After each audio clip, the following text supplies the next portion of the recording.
Buenas tardes, queridos estudiantes. Vamos a iniciar nuestra sesión de filosofía del lenguaje. En esta primera hora quiero analizar las alternativas que tenemos frente a la serie sorítica y a la dificultad del tobogán.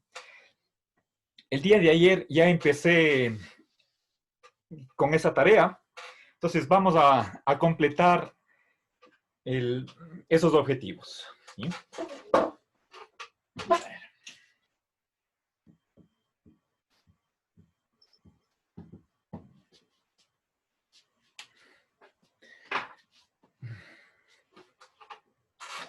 Bien, lo principal de este argumento es que,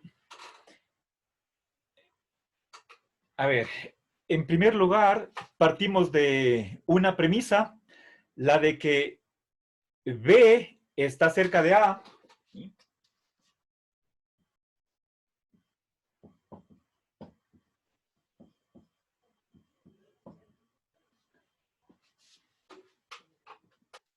Y por medio de transitividad, concluimos que C está cerca de A. El tercer punto está cerca del primero. ¿Sí?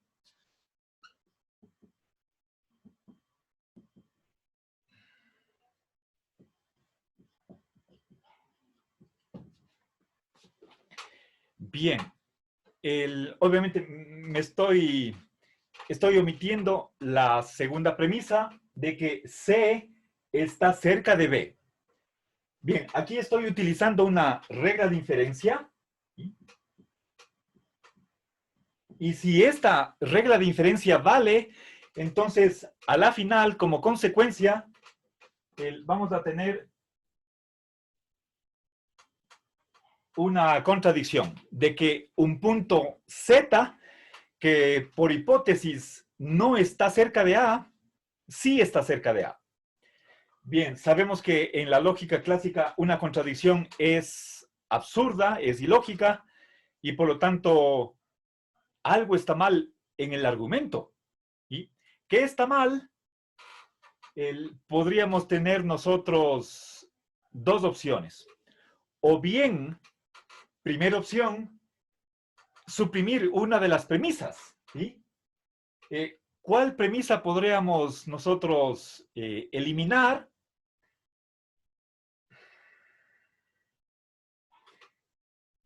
Si decimos que B está cerca de A, esa es la posición del nihilismo. ¿Sí? Bien, a ver.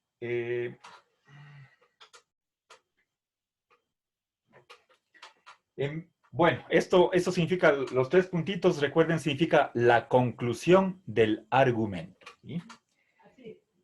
Bien, entonces, vamos a ver, les dice la pregunta de si el argumento vale. ¿Sí?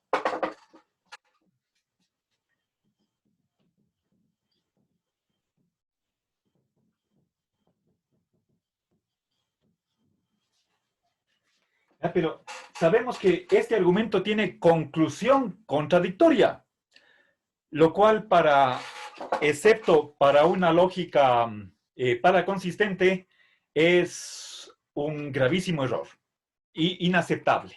¿Sí? Bien, entonces, esta pregunta solamente tiene dos respuestas, o sí o no. ¿Sí? Ahora, pero hay esas dos opciones, o cuando nos enfrentamos a un argumento cuya conclusión rechazamos, entonces no queda más que dos maneras de evitar ese argumento. O damos razones para creer que una de las premisas es falsa, basta con que nos retiren una premisa y se nos derrumba el argumento, o segunda posibilidad, y es la más extrema, rechazar la regla de inferencia. ¿Sí? Bien. Ahora, bien, veamos por lo menos unas 3 posiciones. La primera es la del nihilismo. ¿Sí? A ver, voy a poner aquí las 2 respuestas. A ver.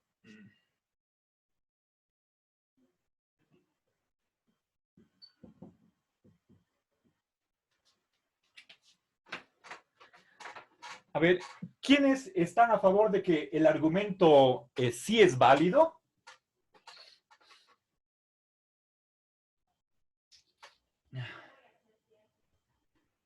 El nihilismo. ¿Sí?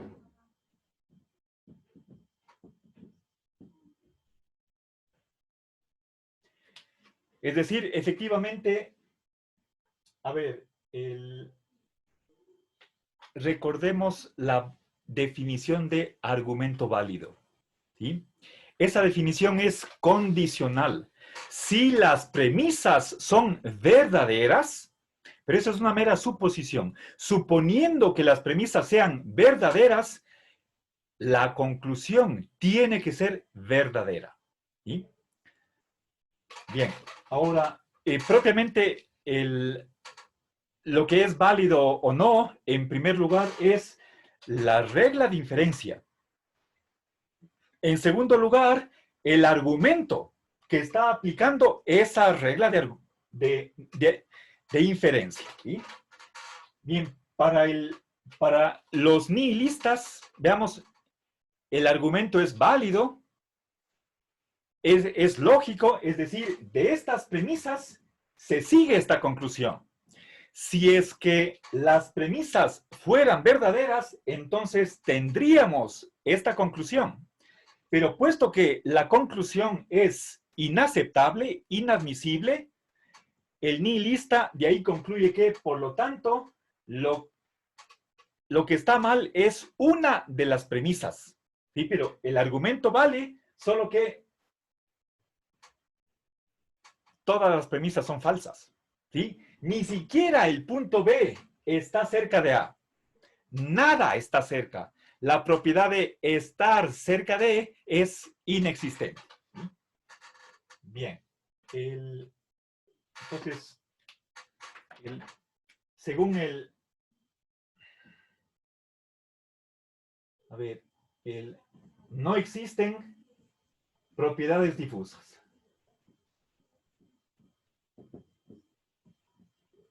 ¿Sí?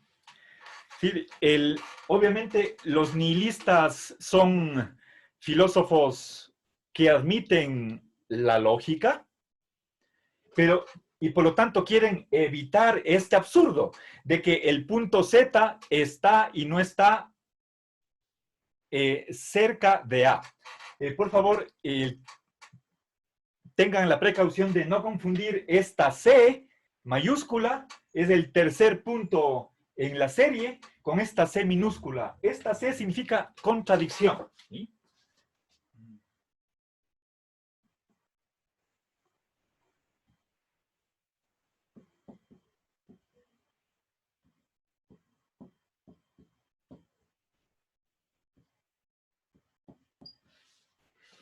¿Ya? Bien. Aquí tengo la contradicción. Estar y no estar cerca de A. Esa es la conclusión del argumento. Obviamente, queremos, desde el punto de vista clásico, no hay cómo aceptar esta conclusión, entonces hay algún error en el argumento, o en las premisas o en la regla de inferencia. Según el nihilismo, las premisas son falsas. ¿Sí? Nada está cerca. ¿Sí? En general, no existen propiedades difusas. Esa es la posición nihilista. Ahora, veamos. En este ejemplo del tobogán, la lógica clásica cree que el argumento no es válido. Por lo tanto, renuncia a la transitividad. Por más que... A ver, por más que sea verdad que B está cerca de A y el punto C está cerca de B, de ahí, sin embargo, no se concluye que C esté cerca de A. La transitividad no vale y por lo tanto el argumento es inválido. ¿Y eso qué significa? ¿Sí? La consecuencia es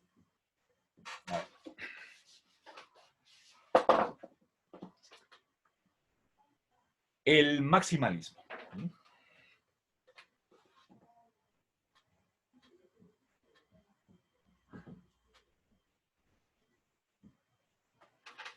¿Qué es el maximalismo?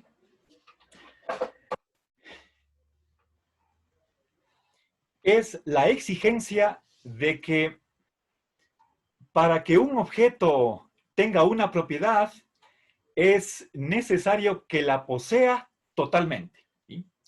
A ver,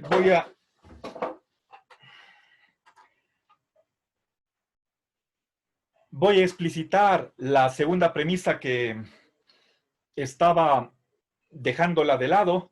Veo que necesito, para explicar,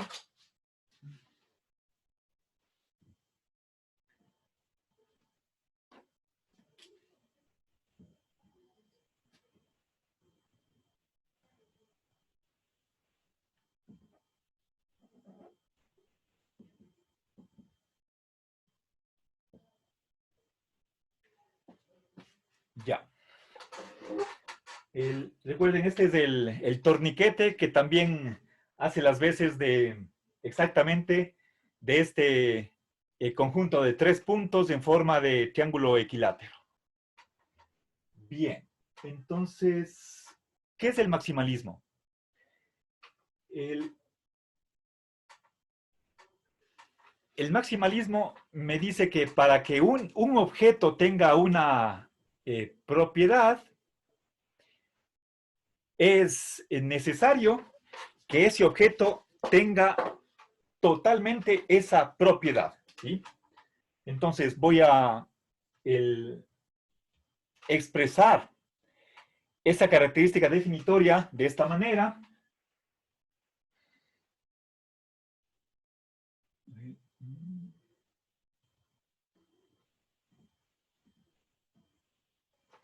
Estoy utilizando aquí la X para variable de individuo y la letra phi mayúscula para variable de predicado. ¿Sí?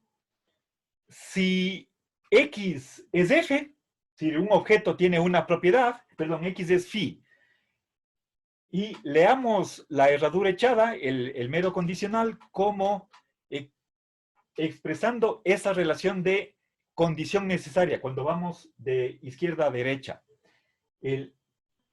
Sucede esto solo si es totalmente verdad que X es phi. Recuerden, la H es un funtor. Estoy utilizando la lógica de Lorenzo Peña, que tuve la oportunidad de impartirles a ustedes en la asignatura de lógicas no clásicas, para expresar la afirmación total. ¿Sí? Es decir, este funtor prefijado delante de una oración significa que la oración a la que está afectando es totalmente verdadera. ¿Y qué dice esta función proposicional? Que si nosotros reemplazáramos ambas variables por constantes, entonces ahí tendríamos una oración predicativa de que un objeto particular, un objeto singular, específico, concreto, tiene una determinada propiedad al grado máximo. ¿Sí? Recuerden, estoy empleando la siguiente equivalencia. ¿Sí?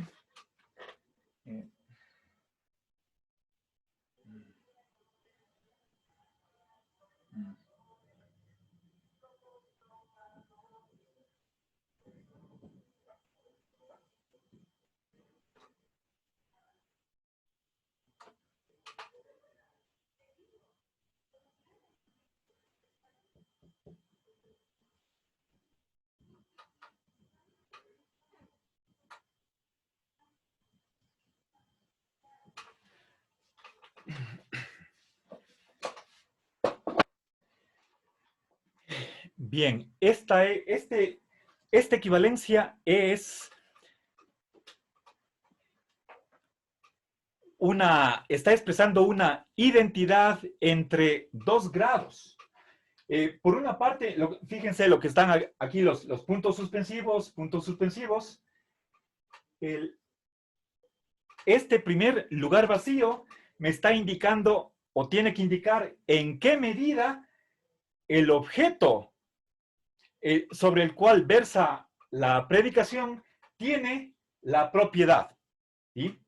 El atributo designado por el predicado que vaya a reemplazar esta variable. ¿Sí? Puedo decir, el X es muy alto, ¿sí? Es poco, bastante, 50%, 88%, etc. Aquí pongo un adverbio de cantidad. Es grado de posesión de una propiedad.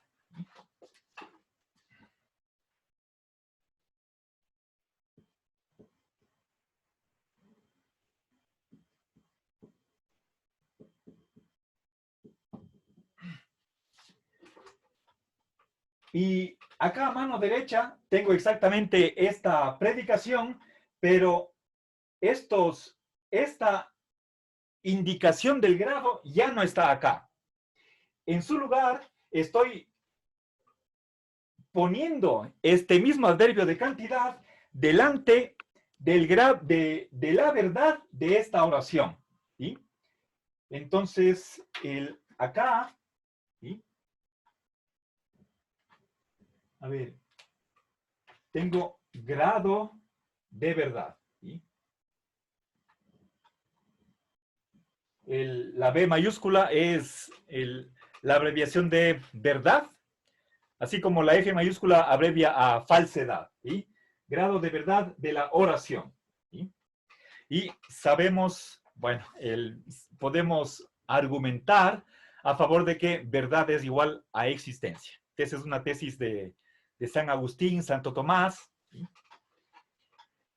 Bien, entonces, resumiendo, lo que expresa esta identidad es una identidad entre el grado en el cual un objeto posee una propiedad y el grado de verdad de aquella oración que expresa que ese objeto tiene tal propiedad.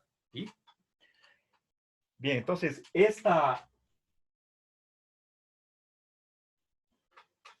este grado es exactamente el mismo que el de acá. Bien, identidad estricta. No puede ser que un objeto tenga en una alta medida la propiedad phi y sin embargo la oración que me diga que ese objeto tiene esa propiedad tenga un grado bajo. No puede haber una discordancia, un desajuste, una distancia entre esos respectivos grados. ¿Sí? Bueno, entonces, con este principio, ¿sí?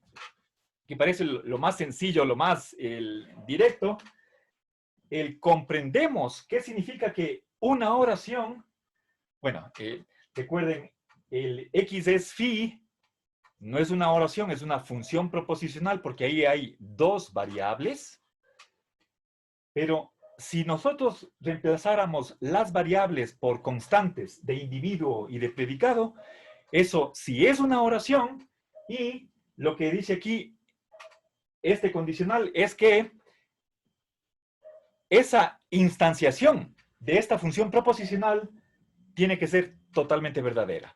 ¿Sí? Ejemplos. Si un caballo es rápido, entonces es totalmente verdad que ese caballo es rápido. Lo cual significa que por esta identidad, que el caballo es totalmente rápido.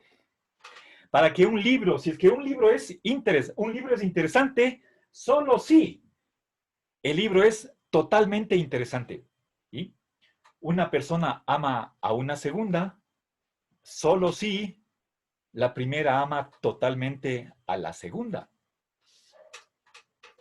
Ya, ese es maximalismo. ¿Sí? Sí, del hecho de que hay una predicación, de ahí podemos sacar como conclusión que el objeto posee al 100% absolutamente la propiedad designada. Ahora, ustedes podrán tal vez sospechar que, bueno, esta posición parece inventada, artificial. ¿Quién podría haber defendido eso?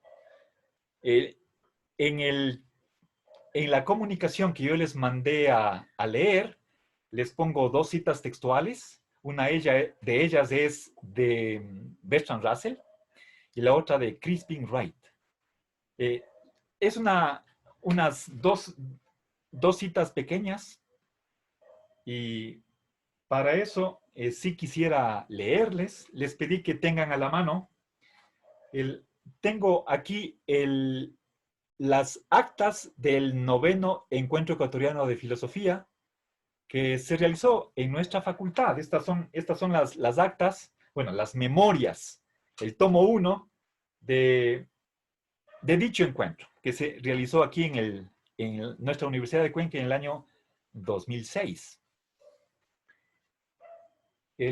Por favor, les pido que abran en la página 115. A ver, primero voy a indicar miren, esta es la página 115. 115. Tenemos aquí dos columnas, ¿sí? Y aquí hay un error, ¿sí? Verán, a mano izquierda, a ver, cuando se levantó el texto para que vaya a imprimirse, se descuadró las columnas y salió mal el texto final. Entonces, la idea es que lo que yo quería es que se pueda tener a mano izquierda el original inglés y a mano derecha, en una segunda columna, la traducción española. Eso es lo que se alteró y resultó de ahí un grave error, ¿sí? Fijémonos, aquí dice any vague concept. Esta cita de aquí debía estar en este lugar. Esta traducción debía estar acá a la derecha. Ahora, esta segunda cita en inglés debía estar acá a mano izquierda, ¿sí? Aquí dice, en otro artículo sostiene, esta segunda cita debía estar aquí a mano izquierda y tenemos la traducción acá a mano derecha. Entonces, yo por favor quisiera que ustedes pueden coger un lápiz o un esfero y esta cita la pongan acá, pongan una flechita para acá y la traducción, estas dos líneas están incompletas, la continuación está en la siguiente página, en la 116. Estas tres líneas, ¿sí?, son continuación de lo que debía estar, de esto que está aquí, ¿sí? Entonces, por favor, estas dos citas, ¿sí?, van emparejadas. Este es el original y acá tenemos su traducción. Y en cambio, esta segunda cita original debía estar acá y la traducción está aquí a la derecha.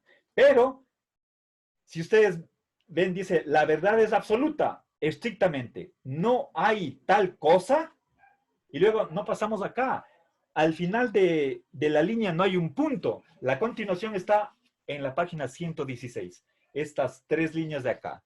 Entonces, esto, por favor, pongan aquí una señal para decir que es continuación de esta cita de aquí. Bien, entonces les leo. Primero, Crispin Wright. Yo les recordaba que cuando era estudiante de doctorado, él era profesor en la Universidad de Saint Andrews, creo que si no estoy mal, era en la ciudad de Edimburgo, en Gran Bretaña. Y es uno de los filósofos que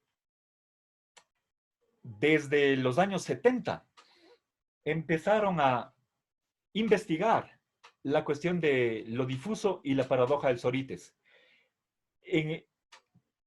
Por los años 2003, 2005, tenía un proyecto de investigación que duraba algo así como unos 2 años y invitaba a filósofos famosos para que vayan a dar conferencias en su universidad sobre esta gran temática.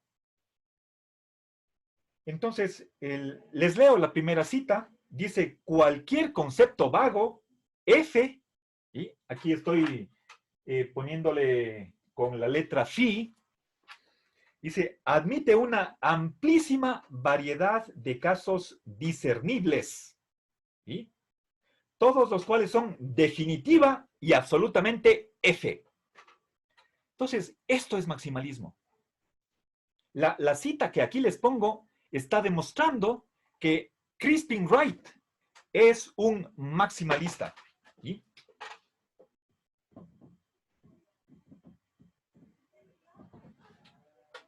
¿Ya? Bien.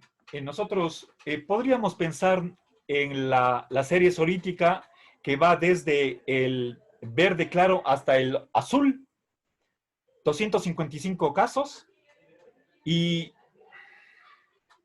por más que nosotros podamos distinguir variedades de verde claro o de azul, nos da igual, todos son definitivamente verdes claros. ¿Sí?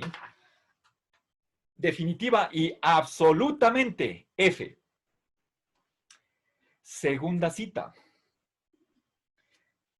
Bueno, este es de 1987. La siguiente cita es de 2001. Dice, la verdad es absoluta. Dice, estrictamente, no hay tal cosa como el ser una proposición más o menos verdadera. Esto no hay para Crispin Wright. ¿Sí? Grados de verdad, no. Dice, las proposiciones son completamente verdaderas si acaso son verdaderas. ¿Sí? Entonces, es precisamente lo que tengo acá. ¿Sí? Por una parte, no hay grados de posesión de una propiedad y tampoco grados de verdad. Ese es el maximalismo. No hay grados. ¿Sí? Bien, entonces está, o sea, más claro que esto ya no puede ser, ¿sí? Y obviamente Crispin Wright es, es analítico y tiene que poner las cosas claras, ¿sí? Sí, no hay, les repito, la verdad es absoluta, estrictamente. No hay tal cosa como el ser una proposición más o menos verdadera. Las proposiciones son completamente verdaderas si acaso son verdaderas. Esa es mi traducción. Ustedes tienen el original inglés en el texto que les envié por correo. Bien, les leo ahora Bertrand Russell. ¿Sí? Ahí sí está bien. Tenía que salir así. A mano izquierda, si ven la cita en inglés, a mano derecha, la traducción. Les leo la traducción. Dice, las cosas son lo que son y punto final. Nada es más o menos lo que es o posee en cierta medida las propiedades que posee. Bien, eso es negación de grados de posesión. ¿Sí? Bien, entonces,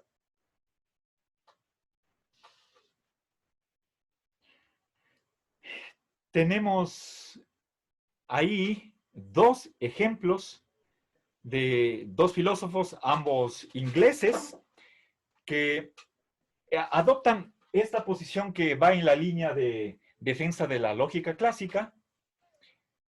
Bueno, no quiero decir que Crispin Wright sea un lógico clásico. Él más bien tiene una lógica intuicionista.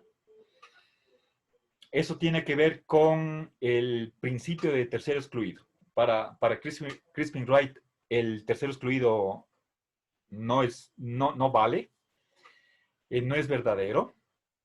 Eso es característica del intuicionismo. Más luego, este momento, les explico un poco más la próxima hora, lo que es el intuicionismo. ¿Sí? Espero poder alcanzar, caso contrario dejo para la siguiente semana. Bien, entonces, eso es el maximalismo, pero veamos qué consecuencias tiene el maximalismo. O sea, qué dificultades, qué problemas podemos lanzar contra el maximalismo. ¿Sí? A ver.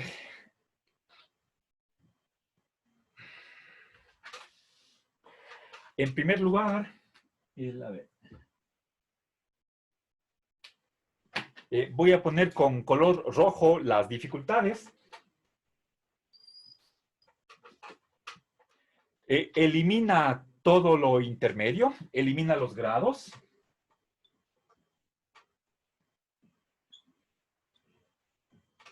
¿Sí? A ver, no sé si antes de avanzar, alguien de ustedes estaría de acuerdo con que para enfrentarnos a este argumento, ¿sí? Es la dificultad del tobogán, ¿sí? Tenemos una regla de inferencia, esto es importante, ¿sí? Y tenemos una conclusión. ¿Sí? Bien, obviamente tenemos premisas, pero según la lógica clásica esta conclusión es absurda. Pero fíjense que aquí tengo simplemente la negación débil. ¿Sí? Es posible que en la formulación que yo les puse, revisemos de... ¿sí?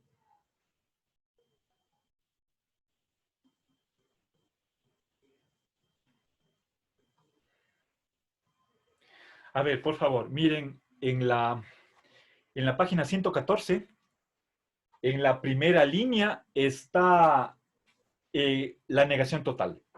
¿Sí? Yo en mi exposición estoy poniendo negación débil. Esa es una diferencia entre lo que estoy explicando en esta clase, o bueno, la anterior, y el texto escrito de la conferencia. Hay ahí esa variación.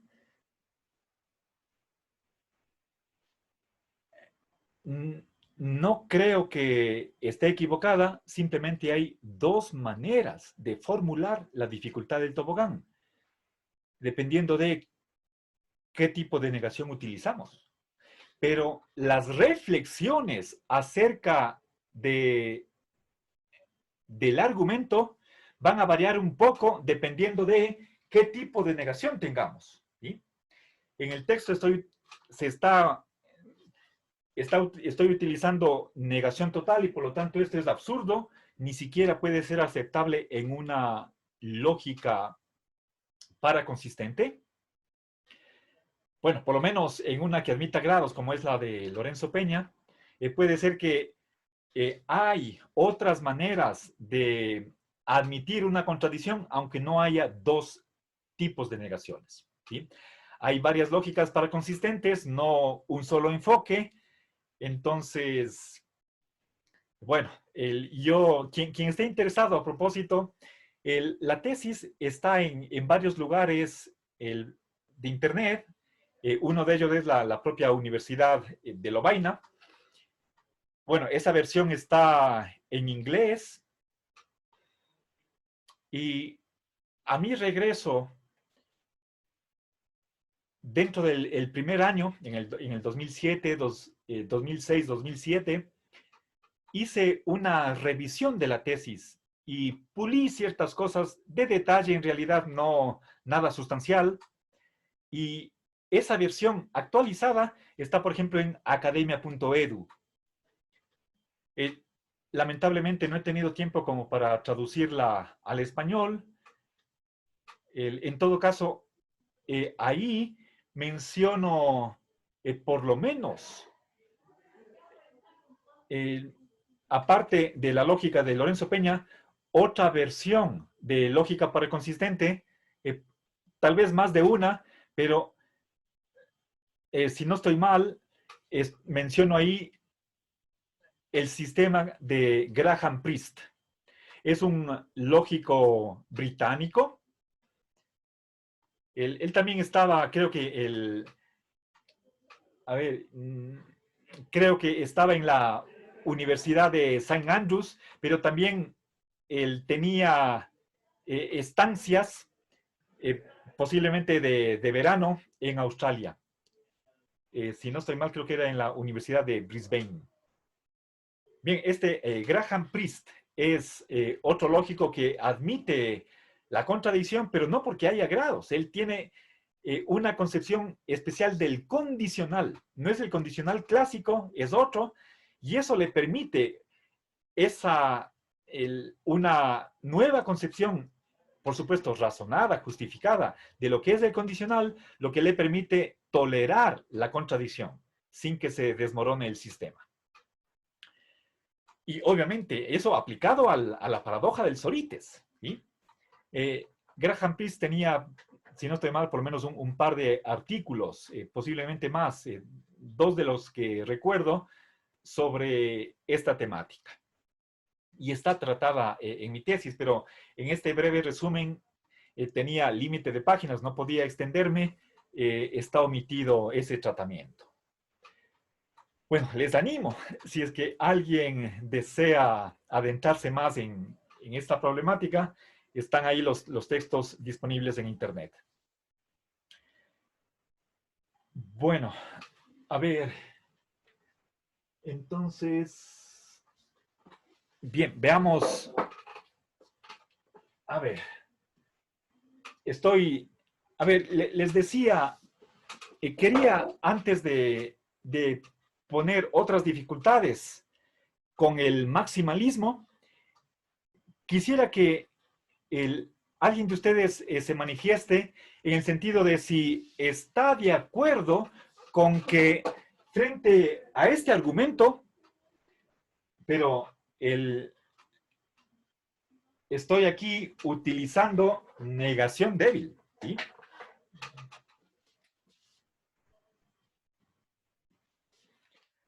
Si es que pusiéramos ahí negación total, tendría que decir otras cosas. Distinguir dos versiones de la dificultad del tobogán, una para negación débil, otra para negación fuerte, creo que complicaría la clase. No lo digo, no voy a decir innecesariamente, pero para simplificar, creo que mi interés es el añadir a este cuadro una tercera posición, que ya voy a anunciarla inmediatamente, pero entonces dejemos esta negación débil tal como está, pero ya ella ya produce una catástrofe en la lógica clásica. No se puede admitir la conclusión y por lo tanto, ¿qué está mal? O es una premisa o es la regla de inferencia. ¿Sí? ¿Cuál es la opción que tienen ustedes? ¿Sí? Si es que me dicen la transitividad está bien, pero entonces es una de las premisas que está mal, posiblemente vayan a estar de acuerdo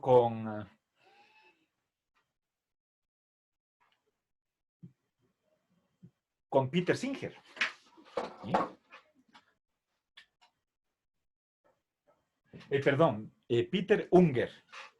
Singer es un utilitarista a favor de los derechos de los animales, a favor del aborto, y él afirma que tenemos, por lo menos la gente pudiente del primer mundo tiene obligación de aliviar la pobreza. Eso desde el punto de vista utilitarista. ¿Sí? Ese es Peter Singer. Pero me equivoqué. El nihilista se llama Peter Unger. Unger. Cuando estaba terminando yo el doctorado, él era profesor en Nueva York. ¿Sí?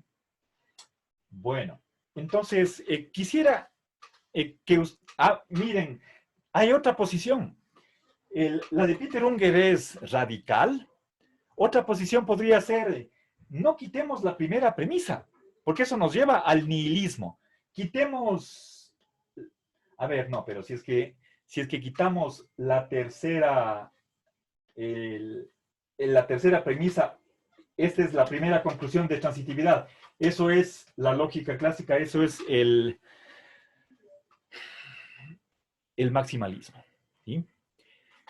B está cerca de A, pero C no está cerca de A.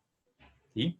Para que algo esté cerca, tiene que estar totalmente cerca. Menos del 100% ya cae al otro lado de la división, en la negación. ¿Sí?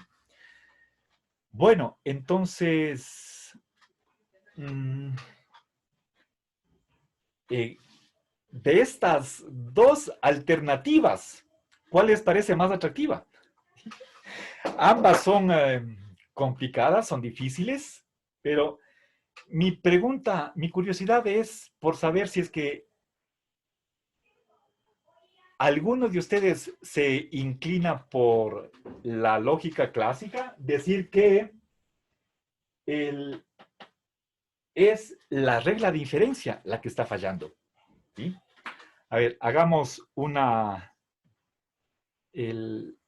primero, oralmente, ¿quién de ustedes cree que el error de la dificultad del tobogán es la regla de inferencia? La regla de inferencia no vale. A ver, pronúnciense, por favor. Y vamos numerando.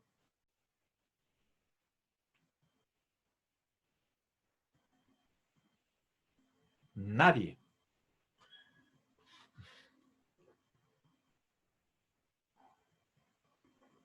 Bueno, entonces, gracias.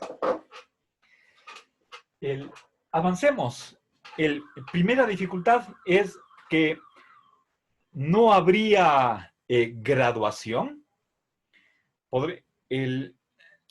sea, para continuar con el ejemplo de estar cerca, nada está más cerca o menos cerca que un punto de referencia. Todo está igualmente cerca. ¿En qué cantidad? Al tope, al 100%. Plenamente cerca. ¿Sí? Entonces, no habría ejemplificaciones imperfectas de una propiedad. Nosotros no podríamos decir que el arroz es más nutritivo que la leche, o que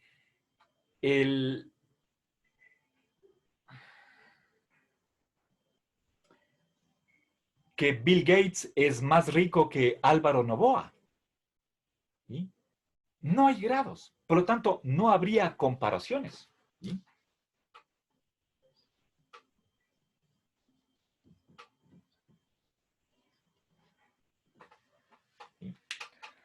Ahora, otro grave inconveniente es el de que exige demasiado. ¿Sí? ¿Sí?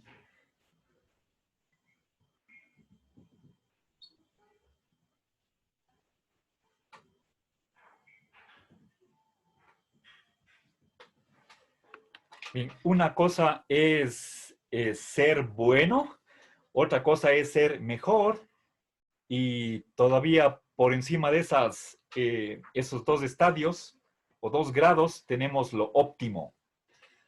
Para el maximalista, lo único aceptable es lo óptimo. Lo bueno y lo mejor es como si fuera malo. Bueno, primero, el, por, por la dificultad señalada anteriormente, no habría eso de ser mejor que. Esa relación no hay. ¿Sí? Puesto que si un objeto tiene una propiedad, tiene que tenerla al 100%. Entonces no hay cómo comparar. ¿Qué es lo bueno? Sería lo óptimo. ¿Sí? Pero, ¿quién estaría dispuesto a aceptar esa posición?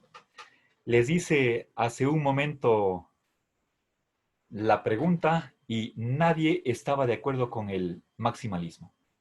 Están 16 estudiantes y acabo de ver que acaba de juntarse un estudiante, estaban 15, ahora están 16.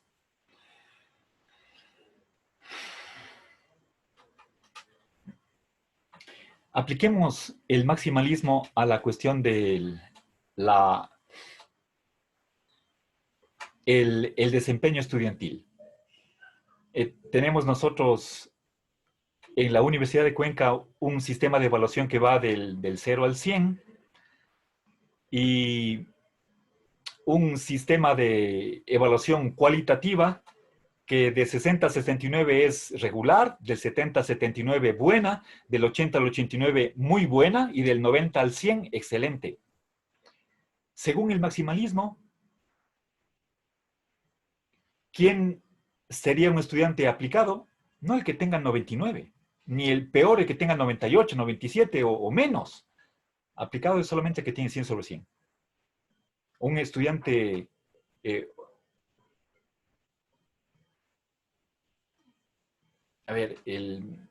responsable, serio, no puede ser alguien que tenga menos del 100 sobre 100. Eso es maximalismo. Pero creo que rarísima será la persona, tal vez una en 1.000.000, que esté de acuerdo con ese punto de vista, de confundir lo bueno con lo óptimo. ¿Sí? Entonces, he señalado ahí 3 dificultades que tiene el maximalismo.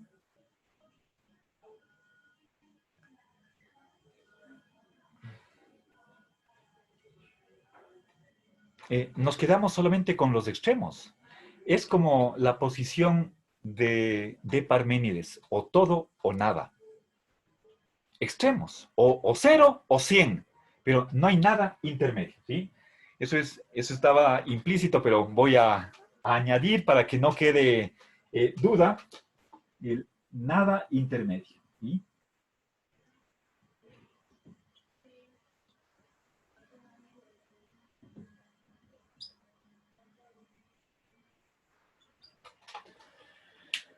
Bien, ahora veamos una tercera posición y es, una vez, si nosotros tenemos este argumento, esta regla de inferencia y una conclusión meramente contradictoria con negación débil, entonces, si nosotros aceptamos una lógica paraconsistente, el argumento es válido y la conclusión es aceptable. ¿Sí? Entonces, pongamos eso acá, ¿sí? Una lógica paraconsistente, voy a...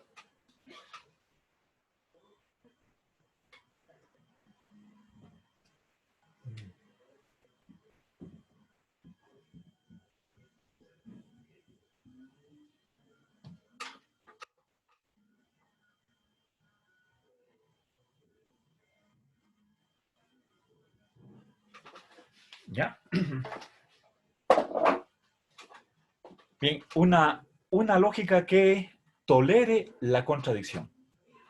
como puede ser la que se basa en grados, en una lógica multivalente o infinivalente. Si es que hay grados de verdad, hay grados de falsedad, tenemos dos negaciones, no es lo mismo una contradicción que una supercontradicción. Solamente la segunda es absurda, pero no la primera, como puede ser que el punto Z esté y no esté cerca de A. Esto sería, podremos darle un grado de verdad a esto, de modo que de premisas verdaderas llegamos a premisa verdadera. El argumento vale, es válido, aunque si es que hay grados, no va a tener el mismo grado de verdad. Decir que C está cerca de A, que Z está cerca de A. Está menos cerca, pero el grado va disminuyendo, disminuyendo, pero no llega a cero. Por lo tanto, es una simple contradicción, no hay ahí ningún absurdo. Bien, entonces, con esto, he agotado las alternativas principales con respecto a la dificultad del tobogán. Vamos a hacer un brevísimo receso. Tomémonos unos 7 minutos y a la vuelta vamos a ver qué pasa con la serie sorítica. ¿Sí? Bueno, entonces detengo aquí el